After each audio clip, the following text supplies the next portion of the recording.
আজকের এই সোহরাওয়ার্দী উদ্যানের গণজামায়াতে জনতার মহাসমুদ্রে উপস্থিত হয়ে আমরা বুঝতে পেরেছি আজকের এই মহাসমুদ্র জনসমুদ্র ফিলিস্তিনের প্রতি, আল আকসার প্রতি বাংলাদেশের জনগণের ভালোবাসার বহিঃপ্রকাশ।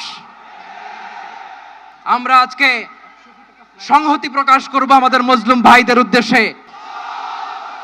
নারে তাকবীর, দিন ইসলাম, দিন ইসলাম, ফিলিস্তিন, ফিলিস্তিন, আল কুদুস, আল কুদুস। আমি যা বলি আমার সাথে আওয়াজ করে ইংরেজিতে স্লোগান ধরুন, free free Palestine, free free Al Aqsa. 1 2 3 4, genocide no more, from the river to the sea, Palestine will be free. Nare